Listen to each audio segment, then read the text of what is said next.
Thank you. So I'm here basically, I'm gonna talk from a very practical perspective, because that's mostly what CCOHS does, as well as if you know me or as you get to know me. I'm a very practical, linear kind of person. So thinking in the most obvious terms, yes, as Allison mentioned, there still is a very obvious tendency to segregate jobs by gender and sex within our society. I don't think that's a surprise to anyone to say something like that. Men do tend to be employed in jobs with highly visible hazards, things like construction and mining, where you can see that big machine coming at you. Women tend to be employed in sectors such as services, healthcare, education, and these jobs have what they sometimes term the invisible hazards. So musculoskeletal injuries, high stress, violence, things that maybe you don't see, but they're definitely present, and their impact can be just as great as anything else. So do we view these hazards differently and their impact on people? Of course not. Does it change how we view the individuals doing the work? That doesn't change either. Most health and safety professionals, I think, have a pretty good gender-neutral lens. They tend to look at the hazard and then work on the controls for that hazard. We use what they call recognition, assess, control. So you look at the hazard and you assess what's going to happen and you control the hazard. So the hazard is the focus and the goal is prevention of harm, and it's applied equally, I think, in most cases across the board. But as Allison mentioned, we don't always know if all of the hazards affect us equally. I attended a lung cancer symposium not too long ago, and when they said it out loud, you're like, oh yeah, that's true. A lot of the studies that we use to base our knowledge about the hazard were done on studies from people who worked in industrial settings 30, 40, 50 years ago.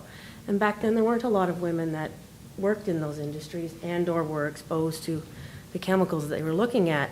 So their numbers are minimal, and for statistical significance, I think often they were left on the side. If you really read a bunch of studies, it would say males or group it possibly. I don't have exact data on that, but I'm sure if you went through looking, it wouldn't be too hard to find.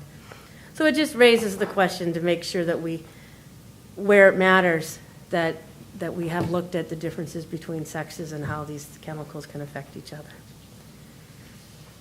And then I started thinking about other things that gender or sex could have a role in the workplace. And a couple years ago, I was asked to participate in a discussion panel for a trade health and safety magazine.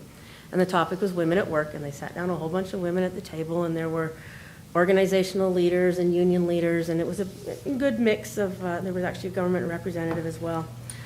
And the resulting conversation and magazine article did cover a whole lot of ground. They did talk about things about having policies that were inclusive, hiring practices that were inclusive, but it was the practical things that really stuck out the most. One of them being protection from hazards. Obviously, that's the focus of where I come from. So if you need a respirator, you need a respirator. You need to be protected from that hazard. But if for some reason you have a small stature or a very thin chin, the respirator mask doesn't fit you, what do? It's not necessarily a gender issue. It's actually just a body type, shape scenario. And I had a first-hand experience. I actually did what they call fit testing of respirators for a summer job. And this lady, she was actually quite tall, very average size. She looked the same as all the men she worked with, in that aspect. But her chin was very, very narrow. And the mask would come away from her face when she was moving or talking, which is one of the simulations that you do to make sure they're protected in a real scenario. And the company really tried. They really looked all over the place. They tried different brands. They tried different makes and models of respirators because they wanted to protect her. But the equipment wasn't there. It wasn't available at the time. And that was probably 20 years ago now, and hopefully they've diversified their equipment line since then.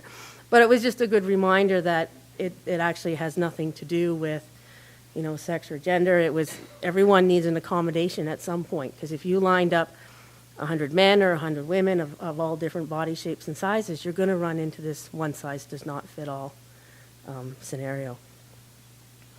The other things they mentioned were things like, women do tend to be on average a little shorter. We tend to have less absolute physical strength than men.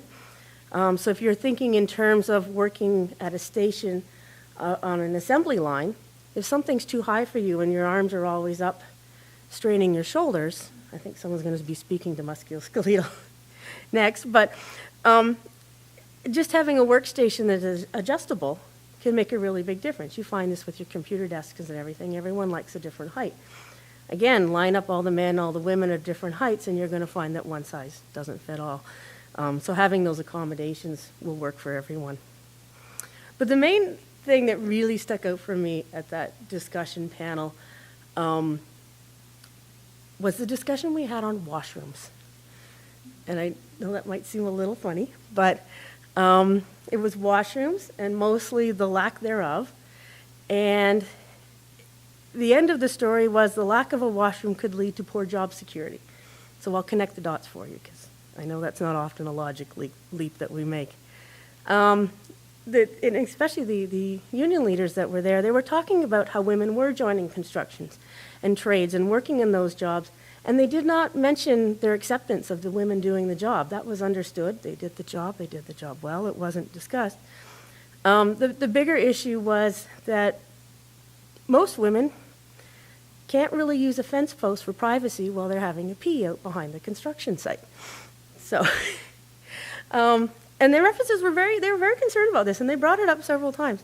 So washrooms in terms of availability and in terms of how long it takes you to go to the washroom were discussed quite a bit.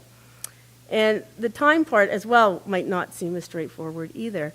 So basically, if a woman needed to leave the job site to go to the local coffee shop to use the washroom, she's now away from the work site a longer period of time than hiding behind the fence post.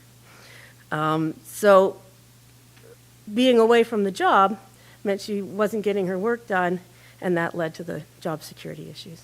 So sometimes it's the little things or the basic needs that we don't consider. And I thought that was a really good take-home message from that discussion, was that you don't often need to do a lot to make things much easier for everyone in the workplace. And that's largely what I wanted to say. I just, to end, a right to a safe workplace does not discriminate in any way. Hazards are diverse. The people who work there are also diverse.